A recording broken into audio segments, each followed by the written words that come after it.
Hello, everyone. I'm David Darst. On behalf of the family office and Petiole Asset Management, welcome to the very last week of April 2025. Now, last week, the market started off the S&P 500 on a down note because of the tariffs rhetoric, all of the changes in volatility, also some rhetoric attacking the Federal Reserve Chair, Jay Powell, by the administration, by the president. As the week moved along, Tuesday, he began to walk back the rhetoric, and Secretary of the Treasury, Scott Bessent, hinted that China, the trade standoff with China, in his words, had to end in the very near future. There were also numerous hints and suggestions that trade deals and tariff deals could be worked out in the near future with a few of the large trading partners of the United States. So as a result, after going down significantly, a couple of percent on Monday, each of the next 4 days of last week, the market was up smartly the first 3 days, and on Friday, a little less, but still up.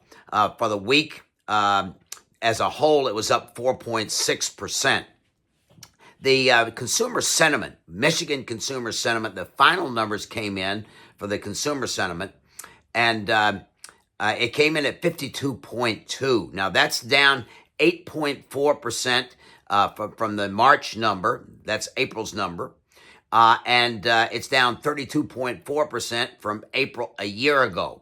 Now, the consumer expectations part of this report came in at 47.3. That's down 32%, not versus last year, but just since January of this year. That's the steepest 3-month percentage decline going all the way back to 1990. So you're talking 35 years. It has not been that weak a fall off. And you can imagine why. All of the news, the confusing news, its effect on the stock market, the economy, people expecting price rises, they're expecting a recession. So all kinds of news flow was leading to this fall off in consumer sentiment. Let me just remind everybody, the tariffs are not going away, in my opinion. They could certainly come in less, but it seems like maybe they'll be scaling them back, but they don't seem right now to be going away. And as Chair Powell said, and he was criticized by the president for this, tariffs basically increase the inflation rate and they slow down the economic growth rate. Now, the Fed Watch tool, which we monitor very carefully and closely, as you know, for the May 7th meeting of the Federal Open Market Committee meeting, you're looking at a 90% chance of no change, so no change in interest rates.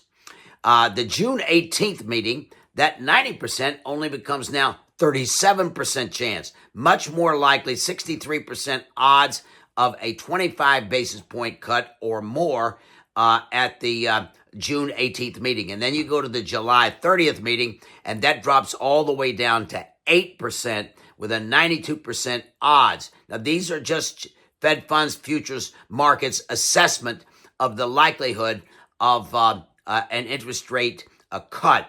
The April inflation expectations on the Michigan Consumer Sentiment Report, which we watch also very carefully, 1 year ahead. So expectations of looking out 1 year, you're talking about 6.5% for April. March, as you recall, was 5%, which was quite high. February is 4.3%, and January was 3.3%. So you and I, we have all been following this. 3.3, 4.3, 5.0, and now 6.5. People expectations of inflation have gone up, and the Fed does watch this. The 5 to 10 year number, and that's the second release of the Michigan Consumer Sentiment Survey. The 5 to 10 year number for March, for example, was 3.5%. Now here in April, it's 4.1%. And that's the highest since 1991. That goes back 34 years.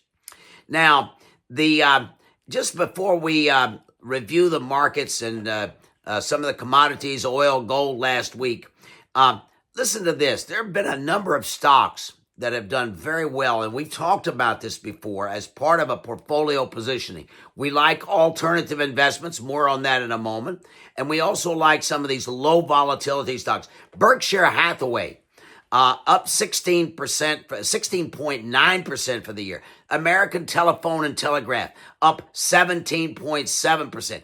Mondelez, which makes cookie and confectionery, 9.8%. Coca-Cola, 16.5%. Visa, 6.1%. Waste Management, which is, as you know, waste collection. It's a domestic service, 13.1%, and Progressive, which is one of the big insurance companies, they just moved into the number 2 spot, passing Geico behind State Farm Insurance, 10.6% year to date. Now, last week, 55.25 was the close for the S&P 500, up 4.6% for the week. It's down 6.1% year to date. NASDAQ, up 6.7%. It's down 10% year to date. NVIDIA. Now, let's go down quickly. The Magnificent Seven. NVIDIA was up 9.4% last week. Apple, 6.2%. Microsoft, 6.5%. Amazon, 9.5%. Meta, 9.1%. Google, 7.1%. And Tesla, they're all excited about Elon Musk going to be spending much less time on this Department of Government Efficiency, and he's headed back to Tesla and his other commercial interests, 18.1% last week. The Russell 2000, which is the small and mid-cap companies, Russell 2000 up 4.1% and down 12.2%. The KBW Bank Index, that was up 5.7%, and that's down 8.3% year to date. Europe, year to date, is up 2.5%. China is down 1.7%, and Japan is down 10.5%. Now, the 2-year Treasury, interest rates continue to go down, and that's basically perhaps reflecting the expectation of the Fed cutting in June.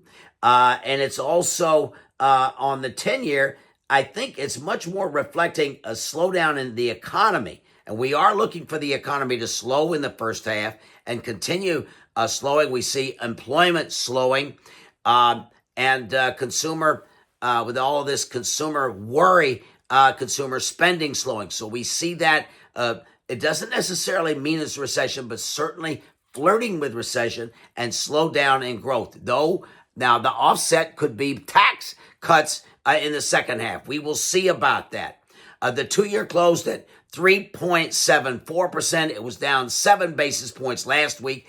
And the week before, it was down 15 basis points. So it's fallen 22 basis points in the last 2 weeks. The 10-year, similarly, 4.29. It was down 5 basis points last week, and it's down 14 basis points the week before. So down 19 basis points in the last 2 weeks. Gold, 32.82.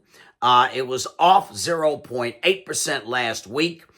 It's up 24.8% year to date.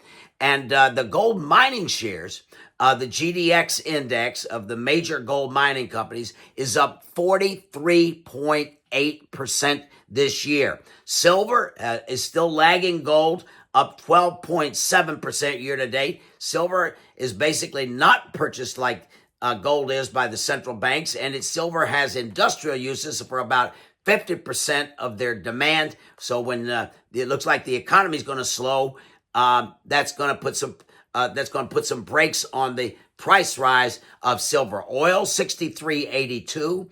It was down 1.3% last week. It's down 12.1%. That's going to be driven by on the demand side.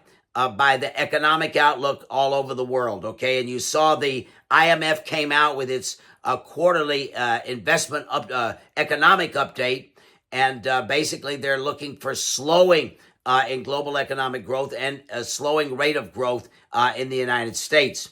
Oil down 12.1%. The dollar was up 0.2%, and it is still down 8.2% year to date. Volatility. Now, that basically reflects this calming that took place in the markets last week. People are wondering, does that mean President Trump does have a trigger point where it could cause him to back off of some of his rhetoric, some of his policy actions? 24.84. The previous week was 29.65. That's 5 weeks ago. So it went up into the mid 40s and the high 30s. Now it's beginning to come back a little bit.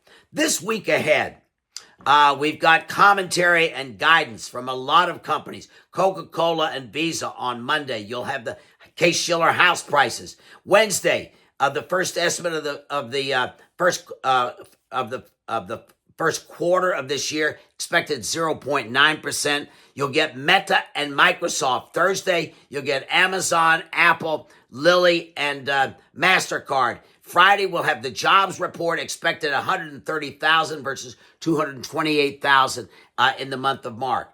We basically want to highlight private real estate.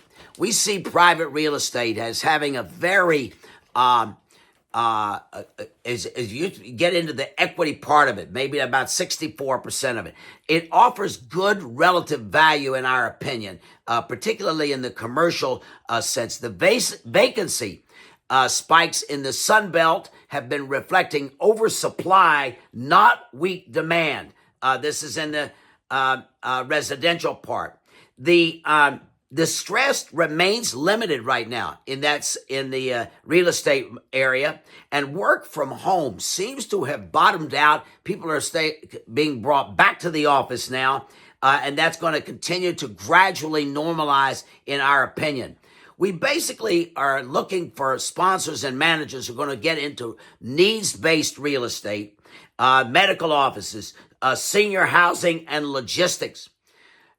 Private equity, secondary market interest, you're seeing Yale and Harvard beginning to sell some of their partnerships in order to create liquidity. And I think you're going to see a continued flow there.